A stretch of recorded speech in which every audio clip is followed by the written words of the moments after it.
Assalamualaikum warahmatullahi wabarakatuh. Hari ini saya akan menjawab tugas hari ke-17, yaitu apa yang dimaksud dengan kegiatan bermain baca-bacaan. Bermain baca-bacaan adalah aktivitas yang dirancang untuk mengenalkan dan menumbuhkan minat baca pada anak melalui pendekatan yang menyenangkan dan interaktif. Kemudian, kegiatan apa saja yang termasuk dalam bermain baca-bacaan?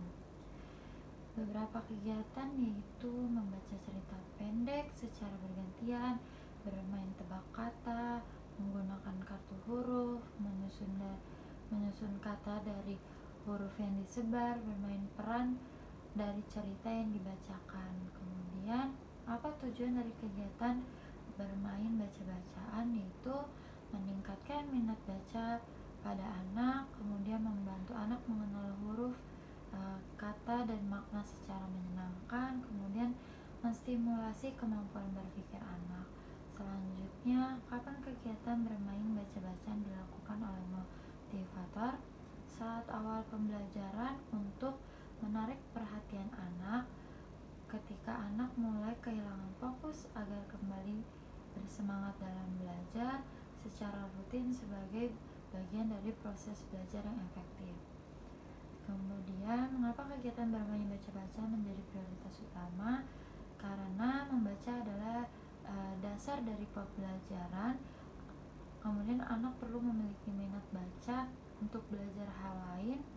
Kegiatan ini adalah cara efektif untuk mengasah literasi usia dini anak dalam belajar. Bermain baca-bacaan dapat juga memperkuat keterampilan anak. Kemudian, apa yang harus dievaluasi oleh motivator ketika anak bermain baca-bacaan? Yaitu seberapa jauh anak mengenal huruf dan kata, kemudian antusias atau semangatnya anak dalam keterlibatan, kemudian kemampuan anak dalam memahami isi bacaan, kemudian kemajuan dalam kemampuan membaca anak dari waktu ke waktu. Selanjutnya, bagaimana cara menerapkan kegiatan bermain baca-bacaan bersama anak? Yaitu kita dapat menggunakan alat bantu seperti kartu kata atau buku bergambar agar pembelajaran menjadi lebih menyenangkan. Kemudian, libatkanlah anak dalam memilih cerita atau kata, kemudian gunakan suara atau ekspresif yang saat membaca, kemudian buat suasana yang menyenangkan, tidak kaku dan tidak membosankan. Kemudian, apa dampaknya jika motivator tidak menerapkan permainan baca-bacaan? Yaitu anak mudah merasakan bosan dalam belajar, anak tidak terstimulasi, kemudian proses belajar menjadi kaku dan tidak menarik, kemudian anak tertinggal dalam kemampuan membacanya. Selanjutnya, jelaskan apa yang diketahui mengenai teori jam bandul. Berikan contohnya. Teori jam bandul yaitu pendekatan dalam pendidikan anak yang menunjukkan bahwa perhatian anak naik turun layaknya gerakan bandul jam. Contohnya, anak bisa sangat antusias saat awal kegiatan, tapi kemudian di pertengahan atau di akhir anak sudah mulai merasakan bosan atau tidak antusias dalam belajar.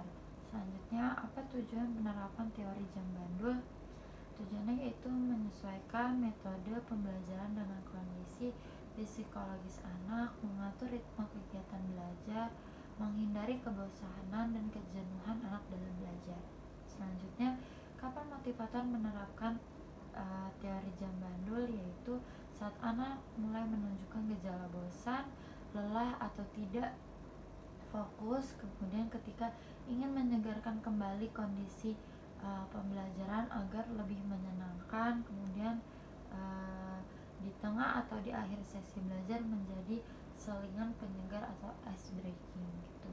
Bagaimana cara menerapkannya? Yaitu memberikan selingan berupa permainan ringan, lagu, cerita, berdongeng, kemudian mengubah posisi belajar yang mungkin tadinya duduk menjadi berdiri, kemudian menggunakan variasi metode belajar setiap beberapa menit, memberikan waktu istirahat istirahat singkat jika diperlukan.